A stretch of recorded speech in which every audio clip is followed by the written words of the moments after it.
Tea கடை kitchen சொந்தங்களுக்கு வணக்கம் ஃப்ரெண்ட்ஸ். நம்ம இன்றைக்கி ஒரு சூப்பரான இனிப்பு ரெசிபி தான் பார்க்க போகிறோம். அது என்னென்னு பார்த்தீங்கன்னா அப்பத்திலேயே ஏகப்பட்ட வெரைட்டிஸ் இருக்குது. ஒவ்வொருத்தரும் ஒவ்வொரு மாதிரி நம்ம போடுவோம். ஆனால் இன்றைக்கி நம்ம பார்க்க போகிறது கேரளாவிலேயே ரொம்ப ஃபேமஸான கலத்தப்பம் போட போகிறோம். இந்த அப்பம் பார்த்திங்கன்னா கேரளா பாரம்பரிய உணவுகளில் இது முக்கியமானதும் கூட. கேரளாவில் உள்ள கண்ணூர் பகுதிகளில் தான் இது ரொம்ப ஃபேமஸ்ஸு. அதனால் இதுக்கு கண்ணூர் ஸ்பெஷல் அப்படிங்கிற ஒரு பேரும் உண்டு. அப்படிப்பட்ட ஒரு சூப்பரான ஃபேமஸான ஒரு அப்பம் தான் இன்றைக்கி நம்ம பார்க்க போகிறோம். இதோட டேஸ்ட் பார்த்திங்கன்னா ரொம்ப அட்டகாசமாக இருக்கும். இப்போ வாங்க நம்ம அப்பம் போடுற வேலைகளை ஆரம்பிக்கலாம்.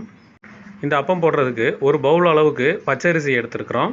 இன்றைக்கி போடுற அளவுகள் எல்லாமே இந்த பவுல் வச்சு தான் நாங்கள் சொல்லியிருக்கிறோம். நீங்கள் வீட்டில் போடும்போது டம்ளர் இல்லைனா மெஷர்மெண்ட் கப்பு எது இருந்தாலும் நீங்கள் எடுத்துக்கலாம். இப்போ இந்த பச்சரிசியை நல்லா தண்ணி ஊற்றி 2 தடவை கசக்கி பிழிஞ்சு அலசிட்டு அப்புறமா ஊற வச்சிடலாம். ஒரு 3 மணி நேரம் இந்த அரிசி நல்லா ஊறட்டும். 3 மணி நேரம் கழித்து இந்த அரிசி நல்லாவே ஊறி வந்திருந்தது. இப்போது இந்த தண்ணி எல்லாத்தையுமே நல்லா ஈர்த்துட்டு அப்படியே ஒரு மிக்சி ஜாரில் சேர்த்துக்கிடுவோம். அடுத்ததாக ஒரு 1/4 மூடி தேங்காய் எடுத்து அதை துருவி இந்த மாதிரி சேர்த்துக்கிடுவோம். நீங்கள் சின்ன தேங்காயாக இருந்ததுன்னா 1/2 மூடி கூட போட்டுக்கோங்க, நல்லா தான் இருக்கும். அடுத்ததாக நம்ம வீட்டில் வடித்த சாதம் இருக்கும் இல்லையா, அந்த சாதத்தில் ஒரு 2 டேபிள் ஸ்பூன் அளவுக்கு சேர்த்துக்கிடுவோம். சூடாக இருந்தாலும் பரவாயில்ல, இல்லை ஆறுன சாதமாக இருந்தாலும் பரவாயில்ல, எது வேணாலும் சேர்த்துக்கலாம். அடுத்ததாக ஒரு 3 ஏலக்காய் எடுத்து இந்த மாதிரி பிச்சு சேர்த்துக்கிடுவோம். நீங்கள் ஏலக்காய் பொடி இருந்தது அப்படின்னா ஒரு 1/4 டீஸ்பூன் மட்டும் சேர்த்துக்கோங்க. கூடவே 1/2 டீஸ்பூன் அளவுக்கு சீரகம் சேர்த்துக்கிடுவோம். அடுத்ததாக இதில் ஒரு 3/4 டம்ளர் அளவுக்கு தண்ணி சேர்த்துக்கிடுவோம். தண்ணி சேர்த்துட்டு இதை ஒரு தோசை மாவு பதத்துக்கு அரைச்சி எடுத்துக்கிடுவோம் இந்த மாதிரி. அடுத்ததாக அடுப்பில் ஒரு பேன் வச்சு 1 டேபிள் ஸ்பூன் அளவுக்கு நல்லெண்ணெய் சேர்த்துருக்குறோம். நீங்கள் எந்த எண்ணெய் இருந்தாலும் சேர்த்துக்கோங்க. எண்ணெய் சூடான உடனே இதில் ஒரு சில்லு அளவுக்கு தேங்காய் எடுத்து அதை நல்லா பொடுசாக இந்த மாதிரி வெட்டி சேர்த்துக்கிடுவோம். இப்போ இந்த தேங்காய் எல்லாமே இந்த எண்ணெயிலேயே நல்லா வதங்கட்டும். அடுப்பை மீடியம் ஃப்ளேம்லேயே வச்சுக்கிடுவோம். ரொம்ப அதிகமாக இருந்ததுன்னா சீக்கிரமாகவே கருகி போயிடும். நம்ம சேர்த்த தேங்காய் துண்டுகள் எல்லாமே கொஞ்சம் கொஞ்சமாக ப்ரௌன் ஆகி வருது. இப்போது இந்த அளவுக்கு வந்த உடனே இந்த தேங்காய் எல்லாத்தையுமே வேறு ஒரு கிண்ணத்துக்கு மாற்றி வச்சுருவோம். அடுத்ததாக அதே பேனில் ஒரு 5 சின்ன வெங்காயம் எடுத்து இந்த மாதிரி பொடுசாக வெட்டி இதில் சேர்த்துக்கிடுவோம். அதுவும் நல்லா வதங்கட்டும். இந்த வெங்காயம் வதங்கி இந்த அளவுக்கு ப்ரௌனாக வந்த உடனே எடுத்து அந்த தேங்காயோட சேர்த்து வச்சுக்கிடுவோம். அடுத்ததாக அதே பேனை சுத்தம் பண்ணிவிட்டு 1 டேபிள் ஸ்பூன் அளவுக்கு நெய் சேர்த்துக்கிடுவோம். இதில் இந்த அளவுக்கு பெரிய சைஸ் உள்ள ஒரு நேந்திரம் பழம், நல்லா பழுத்த பழமாக இருக்கணும். அந்த பழத்தை எடுத்து இந்த மாதிரி வெட்டி இதில் சேர்த்துக்கிடுவோம். பழத்தில் 3/4 அளவு மட்டும் இந்த மாதிரி பெரிய துண்டுகளாக வெட்டி இதில் சேர்த்துக்கலாம். மீதி கொஞ்சம் இருக்கட்டும். இப்போ இந்த நேந்திரம் பழம் அந்த நெய்யிலேயே நல்லா வதங்கட்டும். ஓரளவுக்கு வதங்கி வந்த உடனே அதில் 1 டீஸ்பூன் அளவுக்கு மட்டும் சீனி சேர்த்துக்கிடுவோம். சீனி சேர்த்துட்டு இது எல்லாத்தையுமே மறுபடியும் நல்லா கிண்டி விட ஆரம்பிச்சிடலாம். நம்ம சேர்த்த சீனி கொஞ்சம் கொஞ்சமாக மெல்ட் ஆக ஆரம்பிக்கும். அதே நேரத்தில் நெய்யிலேயே கொஞ்சம் கொஞ்சமாக வதங்க ஆரம்பிச்சிருக்கும் அந்த பழம் எல்லாமே. இப்போ அந்த பழத்தை இந்த மாதிரி கரண்டியை வச்சு லேசாக அமுத்தி விடலாம். நைஸாக இருக்கும்.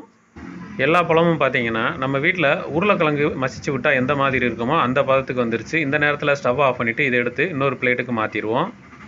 இப்போ அடுத்ததாக இந்த அப்பத்துக்கு நம்ம பாகு காய்ச்ச போகிறோம். இதுக்காக நம்ம அரிசி எடுத்த அதே பவுல் அளவுக்கு வெல்லம் எடுத்துக்கிறோம். வெல்லத்தை நல்லா பொடிச்சு இந்த மாதிரி ஒரு இதில் சேர்த்துக்கலாம். இப்போ அதே பவுலில் பாதி அளவுக்கு மட்டும் தண்ணி இதில் சேர்த்துக்கலாம். இப்போ இது எல்லாத்தையுமே நல்லா கலந்து விட்டுருவோம். இந்த பாகு நல்லா சூடாகி வரட்டும். இதுக்கு பாகு பதமெல்லாம் எதுவும் தேவையில்லை. அந்த வெல்லம் எல்லாமே நல்லா தண்ணியில் கரைஞ்சி லேசாக ஒரு கொதி வந்தாலே போதும். இப்போ அந்த பாகு எல்லாத்தையுமே எடுத்து அப்படியே ஏற்கனவே நம்ம அரைச்சி வச்சுருக்கிற அந்த மாவில் வடிகட்டி சேர்த்துக்கிடுவோம். இந்த நேரத்தில் இந்த பாகும் மாவும் நல்லா சேர்கிற அளவுக்கு ஒரு நிமிஷத்துக்கு கண்டினியூவாக அப்படியே கலந்து விட்டுக்கிட்டே இருக்கலாம். இப்போது இது எல்லாமே நல்லா கலந்து வந்துருச்சு. அடுத்ததாக இந்த மாவில் நம்ம ஏற்கனவே நெய்யில் வதக்கி வச்சுருக்கிற அந்த நேந்திரம் பழத்தை இதில் சேர்த்துக்கலாம். இந்த நேந்திரம் பழத்தை அப்படியே மாவில் சேர்த்து நல்லா கலந்து விட்டுடலாம். அந்த கரண்டியை வச்சு இன்னும் கொஞ்சம் அப்படியே நசுக்கி விட்டோம் அப்படின்னா நல்லா ஒன்று சேர்ந்துடும். இப்போ நம்ம ஏற்கனவே மீதமாக ஒரு 1/4 அளவுக்கு நேந்திரம் பழம் வச்சுருக்கிறோம். அதில் கொஞ்சத்தை வெட்டி இந்த மாதிரி முழுசாக சேர்த்துக்கலாம். அடுத்ததாக நம்ம ஏற்கனவே எண்ணெயில் வதக்கி வச்சுருக்கிற அந்த தேங்காய், சின்ன வெங்காயம் இது எல்லாத்தையுமே இதில் சேர்த்துக்கலாம். சேர்த்து இது எல்லாத்தையுமே மறுபடியும் நல்லா ஒன்றா கலந்து விட்டுருவோம். இந்த நேரத்தில் ஒரே ஒரு பிஞ்ச் அளவுக்கு மட்டும் சோடா உப்பு சேர்த்துக்கிடுவோம். சோடா உப்பு சேர்த்தோம்னா இந்த அப்பம் நல்லா உப்பி வரும், சாஃப்டாகவும் இருக்கும். நீங்கள் சோடா உப்பு சேர்க்க விரும்பலை அப்படின்னாலும் ஒன்றும் பிரச்சனை இல்லை, ஸ்கிப் பண்ணிக்கலாம். இப்போ இது எல்லாத்தையுமே மறுபடியும் ஒன்றா கலந்து விட்டுருவோம். இப்போ நமக்கு இந்த அப்பம் போடுறதுக்கான மாவு தயாராகிருச்சு. அடுத்ததாக அப்பம் ஊற்றி எடுக்க வேண்டியது தான். இந்த அப்பம் ஊற்றுறதுக்கு நம்ம ஆப்பச்சட்டி இருந்துச்சு, அதில் போட்டிருக்கிறோம். நீங்கள் வீட்டில் வடைச்சட்டி இந்த மாதிரி எது இருந்தாலும் ஊற்றிக்கலாம். இப்போ இந்த ஆப்பச்சட்டியில் நல்லா நெய் தடவி வச்சுக்கலாம்.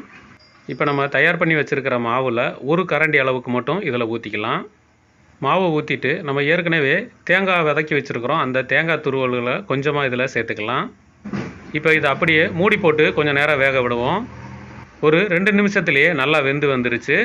இதை அப்படியே நல்லா புரட்டி விட்டுடலாம்.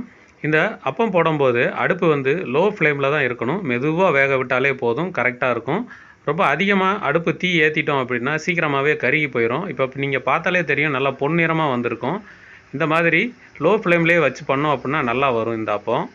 இப்போ நம்ம புரட்டி விட்டுட்டு மறுபடியும் ஒரு 2 நிமிஷம் கழித்து இதை திரும்ப அப்படியே புரட்டி விட்டுக்கலாம். இந்த மாதிரி ஒரு 2 தடவை புரட்டி விட்டுட்டோம் அப்படின்னா எல்லா பக்கமுமே நல்லா வெந்து வந்துடும். இப்போ இந்தளவுக்கு வெந்த உடனே இந்த அப்பத்தை அப்படியே எடுத்து வச்சிடலாம். இப்போ பார்த்தீங்கன்னா நமக்கு ஒரு சூப்பரான கேரளா ஸ்டைல் கலத்தப்பம் தயாராகிருச்சு. நம்ம ஆப்பச்சட்டியில் ஊற்றுறதுனால இந்த அப்பம் ரவுண்டாகவே வரும். பார்க்குறதுக்கும் நல்லா அழகாக இருக்கும். சாப்பிட்றதுக்கும் பார்த்தீங்கன்னா நல்லா டேஸ்ட்டாக இருக்கும். இந்த அப்பத்தை உள்ளே பிச்சு பார்த்தாலும் நல்லா சாஃப்டாக லேயராக இருக்கும். அந்த மாதிரி இருந்தால் தான் நமக்கு அப்பம் சாப்பிட்றதுக்கே பிடிக்கும். இப்போ இன்றைக்கி நாங்கள் போட்ட அளவுகளில் 5 பேர் உள்ள ஒரு ஃபேமிலிக்கு சரியாக இருக்கும். கிட்டத்தட்ட ஒரு 9 அப்பம் வரைக்கும் கிடைக்கும். நீங்களும் வீட்டில் உங்கள் வீட்டுக்கு தகுந்த மாதிரி போடுங்க. ஆனால் நல்லா டேஸ்ட்டாக இருக்கும். ஒருத்தரே 2 அப்பத்துக்கு குறையாமல் சாப்பிடலாம். நல்லா திருப்தியாக இருக்கும். நீங்களும் வீட்டில் இந்த மாதிரி போட்டு பாருங்கள். உங்களுக்கு டேஸ்ட் எந்த மாதிரி இருந்துச்சு மறக்காமல் கமெண்ட்டில் சொல்லுங்கள். நம்ம நாளைக்கு ஒரு சூப்பரான வீடியோவில் சந்திக்கலாம். நன்றி, வணக்கம்.